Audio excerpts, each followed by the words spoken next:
안녕하세요. 저는 참 멋없게 파혼을 하고 다시 싱글의 삶을 누리고 있는 40살 여성입니다.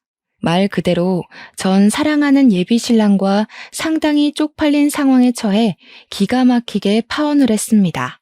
그때 일을 다시 회상하기만 해도 얼굴이 시뻘개진 상황이었죠. 제가 결혼을 준비하기에는 적은 나이가 아니기 때문에 사리분별 잘하고 야무지게 결혼할 줄 알았다고 생각한 사람들이 제 주위에 많습니다. 그런데 결혼을 막상 준비해보고 나니까 결혼은 나이가 중요한 게 아니란 걸 깨달았어요. 나이를 먹어도 어떤 난관이든 실수하는 사람이 수두룩하고요. 나이 어려도 똑똑한 사람 무지 많습니다. 인생은 어찌 보면 경험치 차이에 따라 선후배로 나눠져야 되는 게 아닌가 싶네요. 저는 잘 나가는 커리어 우먼입니다. 업무에 대해선 저 스스로 능력 있는 여자라 자부할 수 있지만 결혼 관념만큼은 사회 초년생이나 다름없는 사람이더라고요. 말을 나름 거창하게 표현해 저 스스로를 포장해봤지만 실상은 그냥 무지해서 바보같이 뒤통수 당한 사람이에요. 아직도 그날을 생각하면 서름보단 창피함이 몰려옵니다. 저의 잘못이란 걸 저 또한 무척 잘 알고 있으니 나이 먹고 왜 저러나 하는 시선보다는 저럴 수도 있겠구나 생각하며 들어주셨으면 합니다. 제게는 진실한 사랑이라고 느낄만 했던 시기가 좀 늦게 찾아왔습니다. 살면서 연애를 안 해본 건 아니지만 그동안 결혼하고 싶을 만큼 이렇다 할 남자가 없어서 짧게 만나고 헤어지길 반복했어요.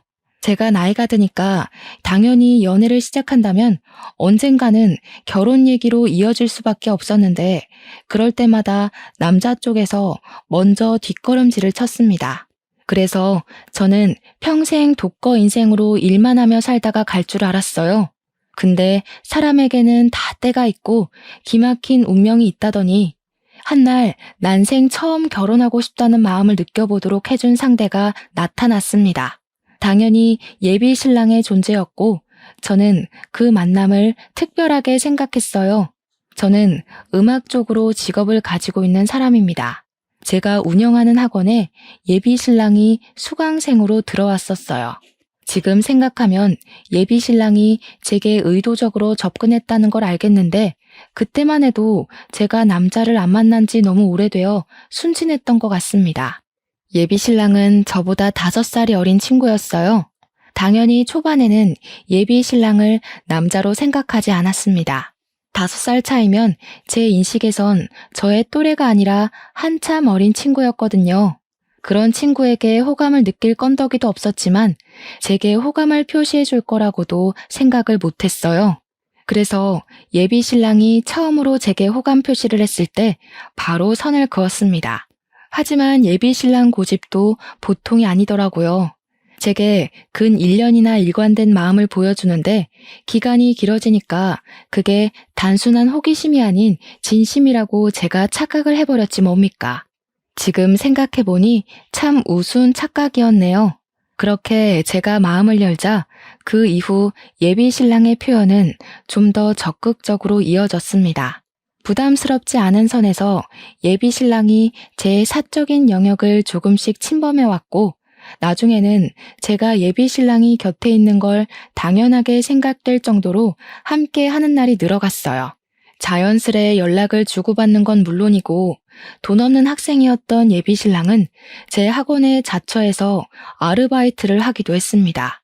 아침부터 귀가 전까지 둘이서 같이 시간을 보내다 보니까 예비 신랑의 존재가 제 편견 속 어리기만 한 모습과는 다른 장점들도 많이 보이더라고요. 나이에 비해 꽤 현실적이었고 실속 있다는 것 외에도 애늙은이처럼 말하는 본색 또한 상당히 어른스럽고 중후했습니다. 예비 신랑과 같이 있으면 오히려 제가 예비 신랑보다 떨어지는 기량을 가진 것 같기도 했어요. 한참 즐기고 놀만한 나이인데도 늘 자기 일에 열심인 예비 신랑에게 배울 점이 많아서 더 좋았습니다. 제 감정이 예비 신랑과 마음이 같아지고부터는 저희 관계가 속전속결로 이루어졌어요. 귀엽게도 제 마음이 뭐라고 예비 신랑은 그걸 굉장히 고마워하더라고요. 저희는 연애를 하면서 더 사이가 깊어졌습니다. 저보다 예비 신랑이 가진 마음의 속도가 더 빨랐는데 예비 신랑은 이미 저랑 결혼까지 할 생각으로 만나고 있었다더군요. 나는 자기처럼 청순한 여자랑 결혼하는 게 소원이었어. 마음이 청순한 사람은 요즘 세상에 생각보다 찾기 어렵거든. 그런데 내가 볼 땐 자기가 딱 그래.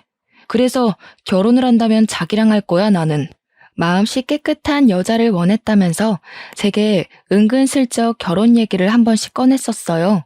그때마다 장난기 어린 분위기와는 다르게 표정이나 눈빛이 진중하여 저도 모르는 사이 예비 신랑에게 빠져들었죠. 예비 신랑은 30대 초중반인데도 모은 돈이 상당했습니다.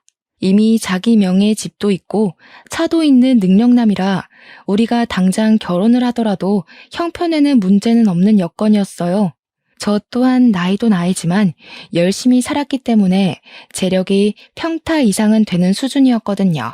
제가 연애보단 일에 미쳐 살며 저를 위한 투자를 많이 했던 사람이라 저도 돈 없어서 허덕여 본 지는 오래되었습니다. 이렇듯 저랑 예비 신랑은 마음만 맞는다면 언제든지 결혼을 준비해도 문제될 게 없는 사이였어요.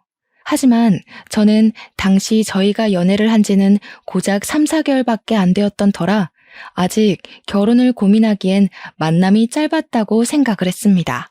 나는 결혼을 좀 더 진지하게 만나보고 알아본 후에 진행하고 싶어. 자기가 결혼할 준비가 다 됐다는 건 나로서도 믿음직한 부분이긴 해. 근데 우리 아직 만난 지 1년도 안 됐잖아. 나는 시간에 쫓겨서 급하게 결혼하고 싶진 않아. 고맙게도 예비 신랑은 제 의견을 존중해주며 더 이상의 진도는 서두르지 않았어요.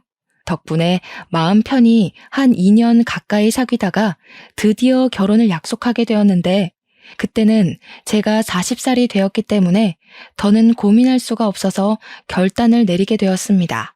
결혼을 평생 안 할 거면 예비 신랑과 가벼운 만남만 가지다 헤어졌겠지만 저도 함께하고 싶은 사람이 생기면 결혼을 해야겠다고 생각은 하고 있었거든요.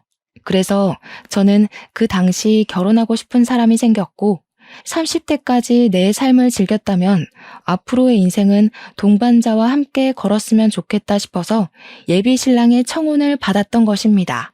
저는 결혼 준비를 하면서 웨딩드레스를 맞추고 식장을 맞추고 신혼집 알아보고 하는 게 전부 즐거웠어요.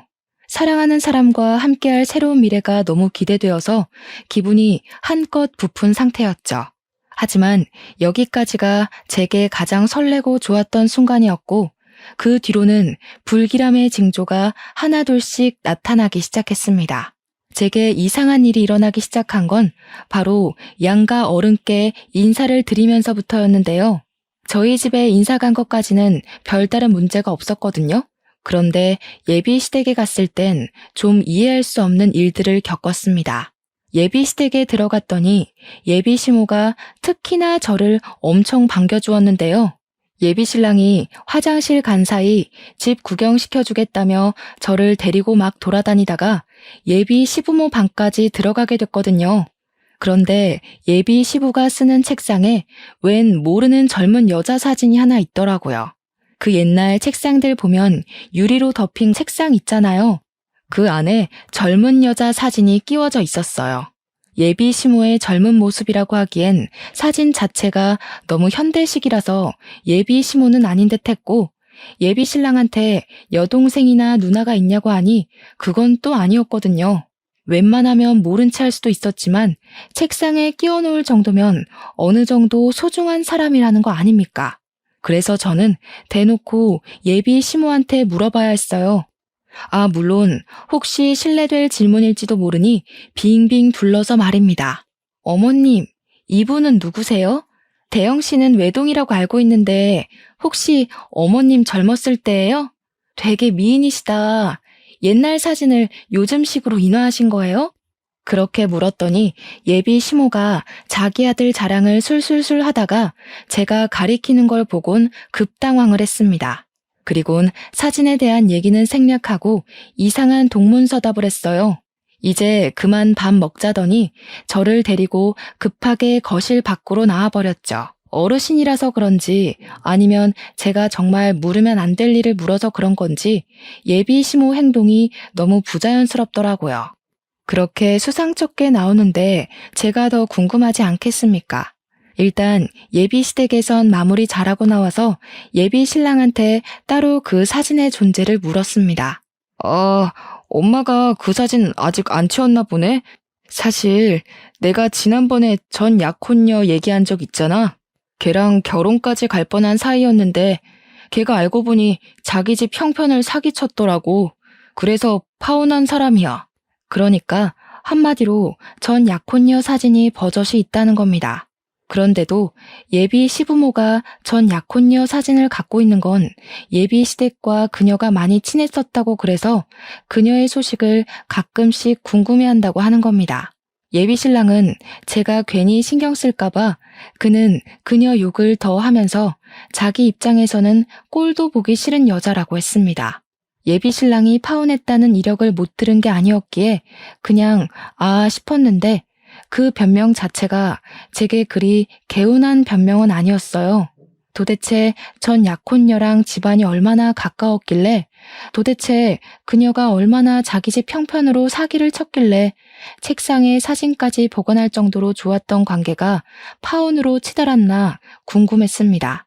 물론 전 약혼녀랑 파혼하는 덕에 제가 예비 신랑을 만난 거라 당시에는 그저 그녀가 예비 신랑을 놓쳐줘서 고맙게만 느껴졌어요. 그렇게 결혼식 날짜가 3주 뒤로 바짝 다가왔습니다. 저와 예비 신랑의 관계는 여느 때처럼 돈독했어요.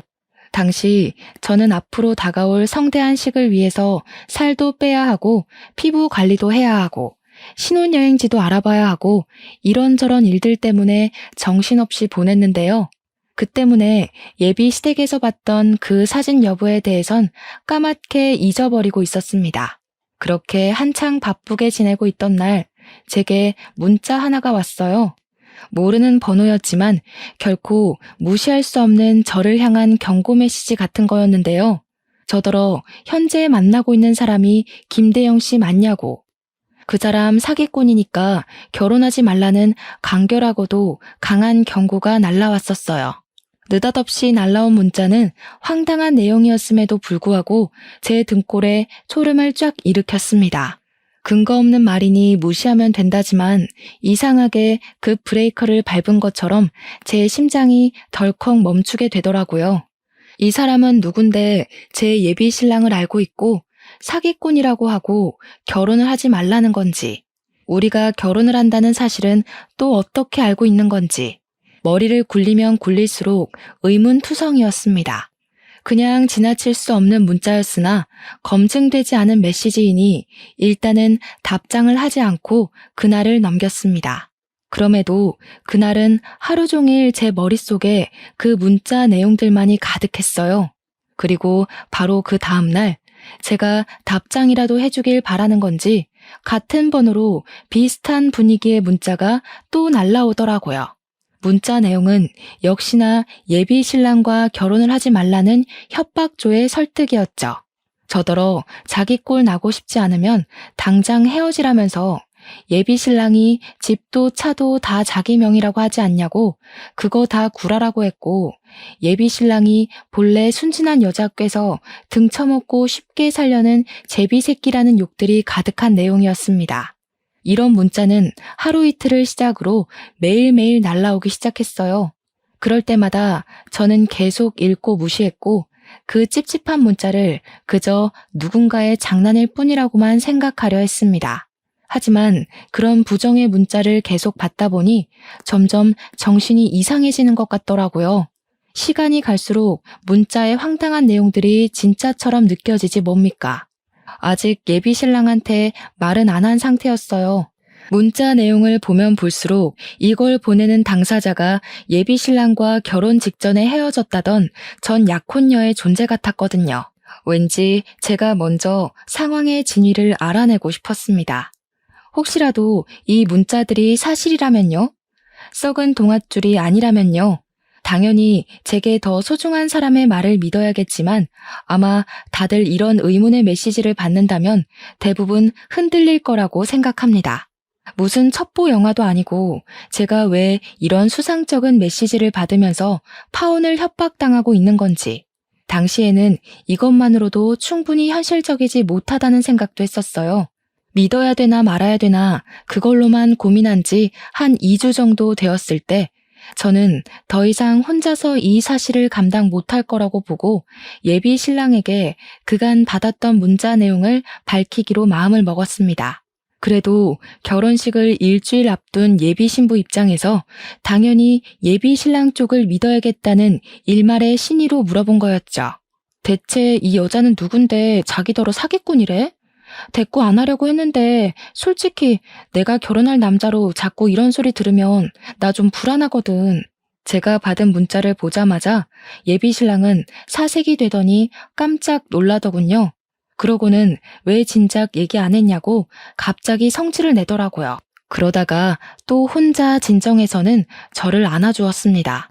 내가 예전에 전 약혼녀 얘기했었지. 걔가 나한테 집안 사기쳐서 파혼했다고 했잖아. 나한테 보복하려고 너 신상캐서 이 짓 하는 것 같은데 당장 차단해. 상대해줄 가치도 없는 여자야. 보복을 무슨 이런 식으로 하는데? 내 번호는 또 어떻게 알아서 이러는 거래? 이거 엄연히 범죄야. 자기도 이 여자가 이러는 거 몰랐을 정도면 이거 경찰에 신고해야 돼. 하는 짓이 정말 스토킹이잖아. 원래 뭐 없는 애들이 더 그리 추잡하게 나오는 거야. 그런 애들은 신고해도 답이 없어. 내가 진짜 알아서 할게. 돈 몇 푼 쥐어주면 더는 안 이럴 거야. 돈 몇 푼을 쥐어주는 것도 제 입장에서는 이해가 되지 않아서 예비 신랑을 말렸습니다. 그냥 신고하면 경찰이 생각보다 깔끔하게 처리해준다고 말했더니 예비 신랑이 절대적으로 자신이 알아서 하겠다는 의사를 보이더라고요. 그렇게 혼자서 갈팡질팡한 태도를 보이던 예비 신랑은 제 휴대폰을 가져가더니 전 약혼녀 번호를 차단했습니다. 이미 그런 행동만으로도 예비 신랑의 존재가 제게는 부자연스럽게 비쳤어요. 하지만 문제는 제게만 오는 문자가 아니었다는 겁니다. 문자는 그저 약과에 불과했는데요. 한날 엄마한테서 전화가 오더라고요. 받았더니 뭐라는 줄 아시나요? 아직도 이 부분은 기가 찹니다. 선주야, 나한테 이상한 문자가 하나 왔다. 어떤 사람이 네 신랑더러 뭣도 가진 것 없는 빈털털이니까 집안 망하기 싫으면 딸 결혼 말리라면서 이상한 소리를 하네. 이게 다 무슨 말이니? 이 문자 받고 네 아빠랑 얼마나 놀랐다고. 이때부터 저는 이게 예산 일이 아니라는 걸 본능적으로 느꼈어요. 그 여자가 도대체 우리 엄마 연락처는 또 어떻게 알아낸 건지 이젠 어처구니가 없더라고요.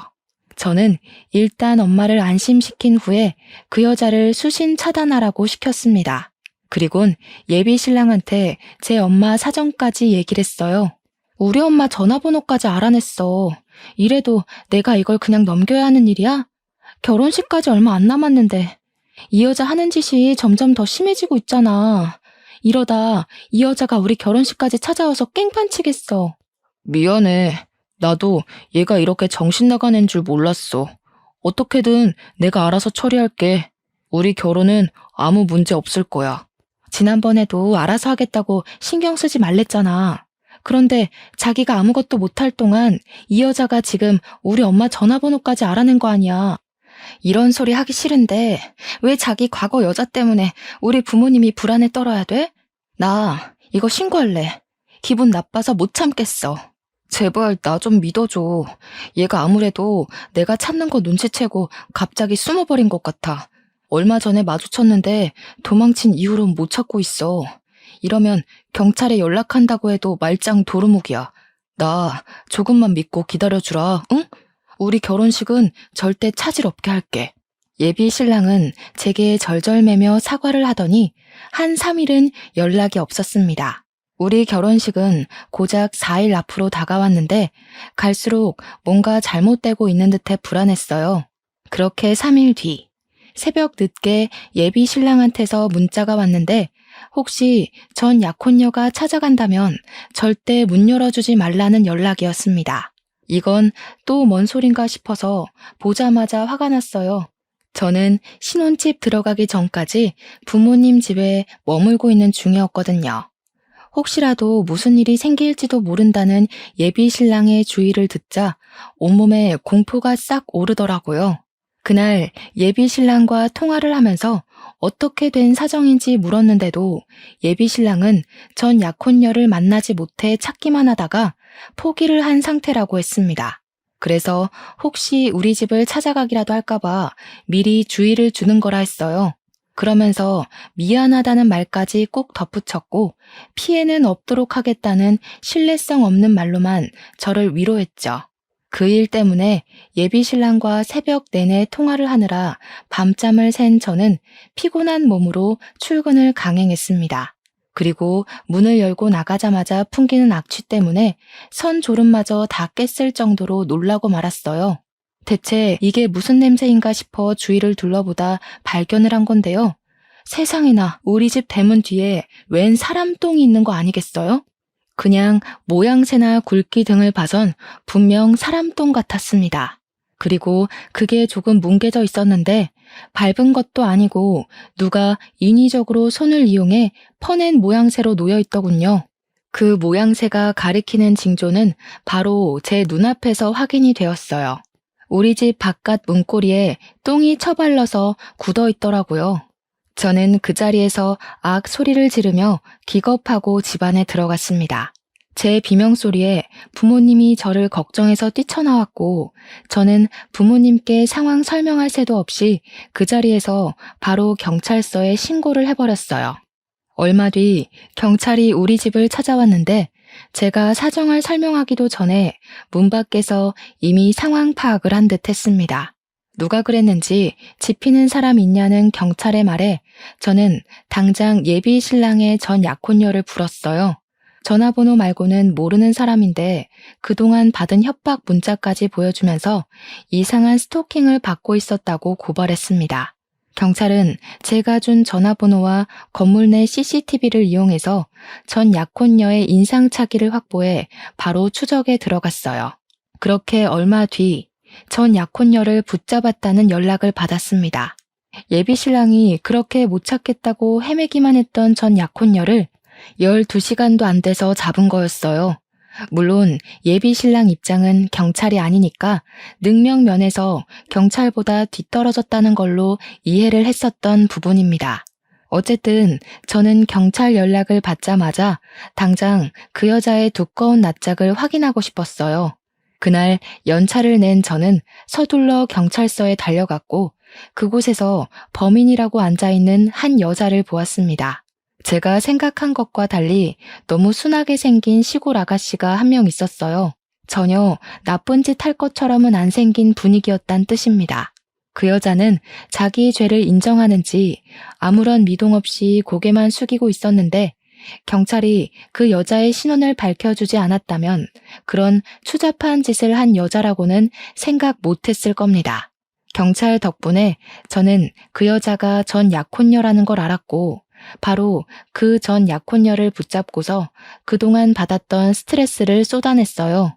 도대체 당신 정체가 뭐야? 우리한테 왜 이래요? 이미 대영 씨랑 헤어진 사이라면서요. 그쪽이 대영 씨한테 사기쳐놓고 왜 대영 씨더러 사기꾼이라고 하는 건데요? 이거 엄연히 스토킹이에요. 이럴수록 그쪽만 더러운 꼴 당하는 거 몰라요? 그 인간이 그러던가요? 저보고 사기꾼이라고? 아주 살려고 발버둥을 치고 있구만. 저기요. 정신 똑바로 차리고 믿어야 될 걸 믿으세요. 40살이면 사회생활 좀 하셔서 사람 보는 눈 있을 거 아니에요. 그 인간이 하는 말 중에서 여태껏 확신할 만한 구석이 있었던가요? 전 약혼녀는 순한 얼굴과 다르게 예비 신랑을 비꼬면서 가소롭다는 듯 얘기를 했습니다. 그리고 저는 이 여자의 말을 다시 곱씹을 수밖에 없었어요. 예비 신랑이 하는 말에 확신한 적 있었냐는 전 약혼녀의 도발은 저를 더 불안하게 만들었거든요. 저도 모르게 예비 신랑의 행실을 곱씹어 봤는데 이 여자 질문에 알맞은 답이 당장 떠오르지 않더라고요. 결국 저한테 고맙다고 인사하게 될걸요? 제가 그쪽을 도울 입장으로 이런 흙구덩이에 발을 담그는 건 아니고요. 저도 크게 당한 게 있어서요. 저야말로 그 자식 좀 만나고 싶은데 이 쥐새끼 같은 놈이 보통 날쌘 게 아니네요. 무슨 소리예요? 대영 씨를 만나고 싶다고요? 대영 씨가 당신 찾으려고 얼마나 마음 졸였는데요. 지금도 우리 결혼식 앞두고 당신이 이상한 문자로 협박하는 바람에 혼자서 당신 찾느라 생활도 엉망이 됐다고요. 그 자식이 말은 참 잘하죠. 전생에 진짜 들쥐라도 됐나 봐요. 어쩜 그렇게 쥐구멍을 잘도 찾아서 빠져나가는지. 그쪽이 아직도 상황 파악 못하는 것 같아서 말하는데 공생이랑 기생을 좀 구분하세요. 제가 당시 너무 정신없어서 경찰서까지 갔던 상황을 아직 예비 신랑한테 얘기 못하고 있었는데요. 지금 생각해보면 예비 신랑한테 바로 얘기 못했던 게 천만 다행이었던 것 같아요. 제게 다소 세게 발언하면서까지 전 약혼녀가 저를 정신 차리게 하려던 건 다 이유가 있었더라고요. 이제부터 밝혀질 전 약혼녀와의 얘기와 그녀가 제게 보여준 증거물은 예비 신랑 때문에 낭떠러지로 떨어질 뻔한 저의 인생을 구제해 주었습니다. 그 새끼 돈 많은 척 다 가진 척 하면서 마음이 청순한 여자가 이상형이라고 안 해요? 너 같은 여자랑 결혼하는 게 꿈이라고 안 하던가요? 그거 다 그 새끼 수법이에요. 이 정도로 뒤구린 인간이면 사정을 잘 몰라도 결혼식을 취소해야 되겠다는 생각 안 들어요? 나 같으면 진이 따지고 말고 할 것 없이 그런 찝찝한 놈 바로 버릴 텐데. 전 약혼녀 입에서 예비 신랑이 제게 했던 고백을 듣는 것만으로도 이미 충격인데 그녀가 하는 말은 더 이상 제가 예비 신랑을 신뢰할 수 없도록 만들었습니다. 예비 신랑이 전 약혼녀한테 접근했던 건 예비 신랑이 전 약혼녀에 대한 사전 조사를 제대로 안 해서 전 약혼녀가 상가 건물 몇 채는 갖고 있는 줄 알고 접근을 했었다네요. 뒤늦게 전 약혼녀에게 몇 억 가치의 건물이 없다는 걸 알고는 가차없이 버렸다고 했어요. 그런데 중요한 건 이런 수법을 당한 여자가 한둘이 아니었다는 겁니다. 전 약혼녀는 자기가 제일 긴 세월간 예비 신랑한테 사기를 당했다가 까였고 자기 부모님 통장을 훔쳐간 예비 신랑을 쫓기 위해서 이를 갈며 예비 신랑의 다른 약혼녀들까지 만나서 고소하기로 마음을 모아왔다고 했어요. 그러면서 제게 보여준 고소 동의란에는 무려 18개의 서명이 기재되어 있었습니다. 그 여자들은 제 눈앞에 있는 전 약혼녀를 빼고는 하나같이 예비 신랑보다 연상이었고 재산이 기본적으로 억대에다 직업은 한 자리 하는 사람들이라고 했어요. 그러니까 전 약혼녀는 예비 신랑의 실패작 같은 부분이었다는 걸로 해석이 되었습니다. 그래서 전 약혼녀와 만난 시간이 아까웠던지 그녀의 부모님 통장에 손을 댔었나 봐요. 모든 걸 세세하게 들었음에도 이건 결국 말뿐이라고만 생각하고 싶었던 게 당시 제 마음이었어요. 소중한 사람에게 당한 배신을 한순간에 믿는다는 거, 그거 정말 어려운 일이거든요. 그리고 예비 신랑을 향한 제 마음속의 기대가 단 한 톨도 남지 않을 때까지 믿어야만 돌아설 때도 미련 없이 등을 보일 수 있잖아요. 이 사람들이 우리 신랑이랑 관련 있다는 걸 어떻게 증명해요? 개인적인 앙금 때문에 일 꾸며서 우리 사이 망치려는 거 아니에요? 그쪽 집안 형편 안 좋은 편이라면서요. 괜히 우리 신랑 재력이 아까워서 붙잡고 싶은 거 아닌가요? 부정하고 싶겠죠. 저뿐만 아니라 고소에 동의한 여자들도 다 그쪽처럼 그렇게 부정했대요. 새파랗게 어린 놈한테 사기당한 게 쪽팔려서 모른 척 눈 감고 넘겼던 건데 아직도 그렇게 살고 있다고 하니까 늦게나마 깜빵에 넣고 싶나 봐요. 다들 저한테 뭘 보내줬는지 아세요? 저는 이미 심하게 흔들려 버렸지만 예비 신랑이 제게 보여준 진심이 거짓이었다는 걸 믿고 싶지 않아서 자꾸만 전 약혼녀한테 따졌어요. 어쩌면 저도 모르게 예비 신랑을 마음 놓고 돌아설 수 있도록 더 확실한 증거를 갈구했다고 봐도 될 것 같네요. 그렇게 저는 전 약혼녀가 마지막으로 보여주는 증거물에서 완벽하게 무너지고 말았는데요. 그녀가 보여준 것은 다름 아닌 18명의 여자들이 보내온 예비 신랑과의 웨딩 사진이었어요. 그 순간 저는 남아있던 일말의 기대마저 내려놓고서 그만 주저앉고 말았습니다. 결혼식을 고작 3일 앞둔 날이었는데 저의 모든 앞날이 와르르 무너져 앞이 깜깜한 기분이었어요. 머릿속이 새하했죠. 전 약혼녀는 이미 경찰한테 이 사실을 밝혔는지 경찰 쪽에서 이미 예비 신랑을 체포하러 갔다고도 했습니다. 아니나 다를까 그 타이밍에 예비 신랑이 개 쌍욕을 하면서 들어오는데 제가 주저앉아 있으니 예비 신랑은 저를 보지 못한 채 전 약혼녀만 봤는지 예비 신랑이 갑자기 경찰을 밀치고서 전 약혼녀를 덮치러 뛰어오더라고요. 야, 이 거지 같은 년아. 만날 때도 그렇게 거지 근성 드러내면서 사람 발목 붙잡더니 날 끝까지 뒤쫓으시겠다. 너네 부모 돈 때문에 그러냐? 나도 너 만났던 시간 아까워서 보상 좀 받으려고 했던 건데 참 더럽다 더러워. 야, 비렁뱅이 돈 같은 거 안 받을 테니까 들고 꺼져. 더는 내 결혼 방해하기만 해봐. 예비 신랑은 도중에 경찰한테 붙잡히는 바람에 전 약혼녀 가까이는 오지 못했고 그렇게 멀찍이서 소리만 고래고래 질렀습니다. 듣자 하니 전 약혼녀 말대로 이 여자 부모님의 돈을 훔친 것도 맞고 예비 신랑의 말씨가 저급하다는 것도 알겠더라고요. 전 약혼녀를 대하는 태도만 봐도 제가 들은 모든 사실이 루머가 아니라는 것 정도는 눈치챌 수 있었습니다. 충격에 한참 주저앉아만 있던 제가 뒤늦게 자리에서 일어나니까 예비 신랑이 깜짝 놀라서 그대로 다리에 힘이 풀리더라고요. 그 처량한 꼴이 예비 신랑의 실체를 보여주는 것 같아서 더 울분이 터졌습니다. 예비 신랑은 경찰을 바로 뿌리치고 제게 달려왔어요. 자기가 왜 어떻게 여기 있어? 이 여자가 또 뭐라고 한 거지? 둘이 따로 만났던 거야? 이 여자 정신 나갔으니까 내가 연락하지 말라고 했잖아. 예비 신랑은 혼자서 극도로 흥분을 했다가 불안해하면서 금세 제 손을 잡아왔습니다. 이제 보니 이런 오락가락한 태도가 예비 신랑의 특징인 것 같더군요. 화냈다가 바로 꼬리 내리는 짓 말입니다. 뭐가 그렇게 놓치기 아까워서 나한테 끝까지 숨겼니? 네가 나한테 알아서 하겠다고 떵떵거려 놓고 정작 보여준 게 이런 꼴인데 내가 뭘 얼마나 더 믿어줘야 돼? 지금 이 여자가 하는 말보다 네 말이 더 개똥으로 들리는데? 그래, 알아. 그럴 수밖에 없겠지. 나는 저 여자 입노름에 당하고 있는 피해자고 저녀는 가해자니까. 작정하고 얘기를 꾸며온 사람이랑 밑도 끝도 없이 당하는 사람이랑 어떻게 말하는 수준이 같겠어. 예비 신랑은 제 손을 불끈 쥐고서 어떻게든 저의 돌아간 눈빛을 되찾으려고 노력했습니다. 하지만 제 머릿속의 생각은 온전히 한 방향뿐이었어요. 제게 믿음을 갈구하는 이 손으로 예비 신랑이 18명 여자의 뒤통수를 쳤다는 생각에 그저 화가 치밀어 오르기만 했죠. 이제는 저까지 해서 19명을 속인 셈이겠네요. 이 상태로 예비 신랑을 믿기에는 제가 너무 많은 걸 알아버렸고 온갖 정이 다 떨어져서 소름까지 끼쳤으니 예비 신랑한테 돌아가기엔 너무 멀리 와버렸습니다. 저는 예비 신랑의 손길을 바로 뿌리치곤 그대로 기싸대기를 한데 뒤통수까지 2대를 날렸어요. 야, 이 정신 나간 새끼야. 나는 그래도 너 끝까지 믿으려고 했어. 누가 누구한테 사기를 쳐? 인생이 만만하니? 그렇게 심심했어? 어떻게 18명을 등쳐먹을 수가 있어? 저기요. 왜 다른 여자 말을 믿냐고. 내가 말했잖아.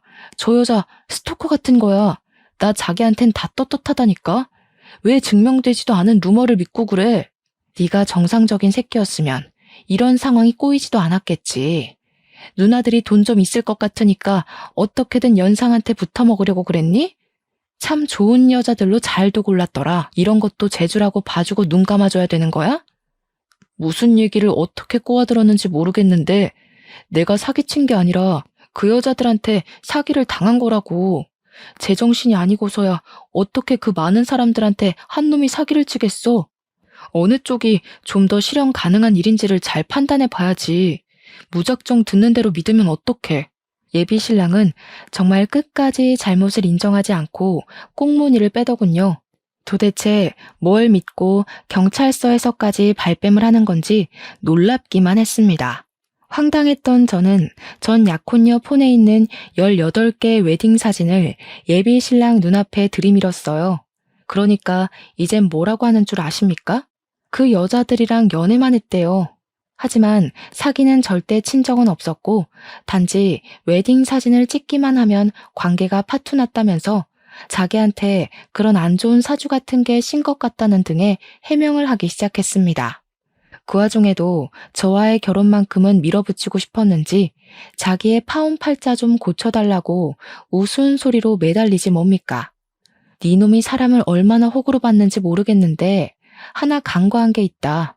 누나들이 너보다 배운 게 더 많아서 하찮은 제비 새끼한테 당한 거 쉬쉬 못 넘겨주거든.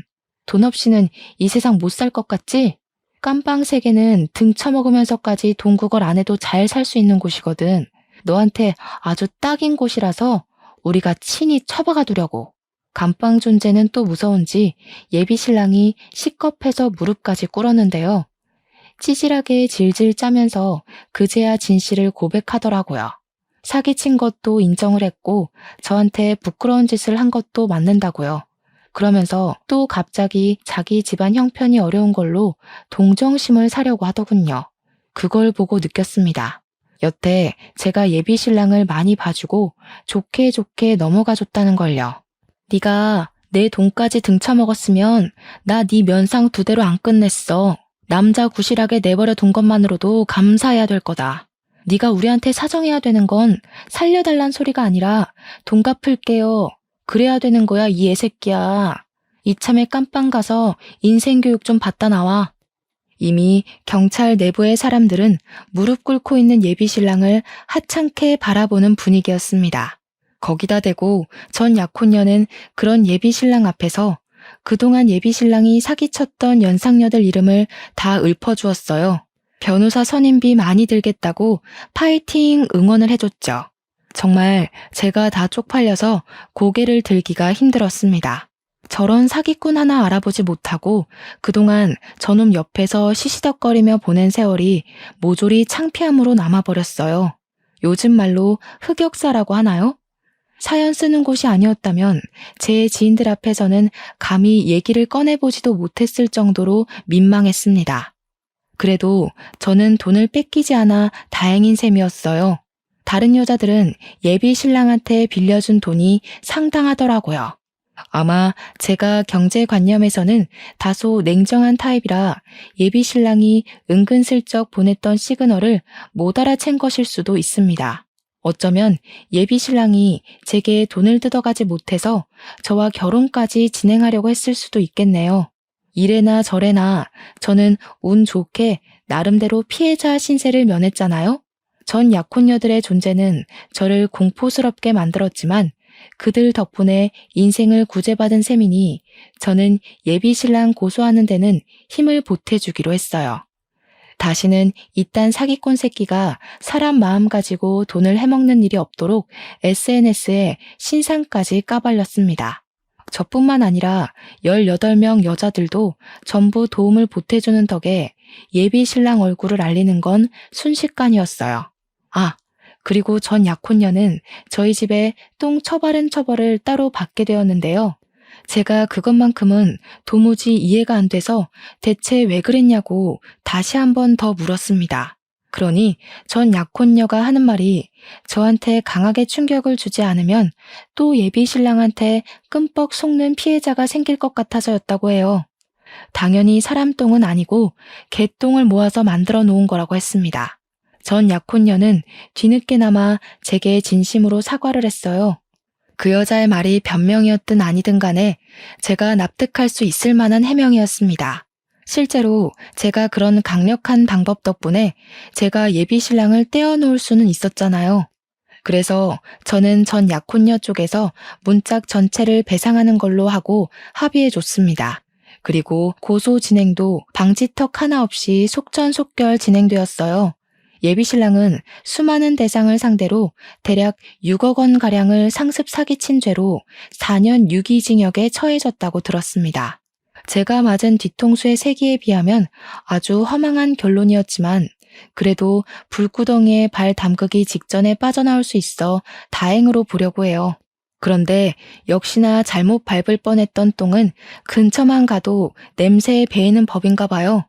예비 신랑이 잘못되었다는 사실 때문에 예비 시댁에서 제게 따로 연락이 왔었는데 저를 뭘 얼마나 봤다고 엄청나게 배신을 당한 것처럼 원망을 하더라고요. 내가 너 그렇게 안 봤는데 감히 내 아들을 감옥에 보내? 내 아들이 무슨 사기를 쳤다고 그러냐? 여태까지 아무런 문제 없이 효도하면서 잘만 살아온 착한 아들이야.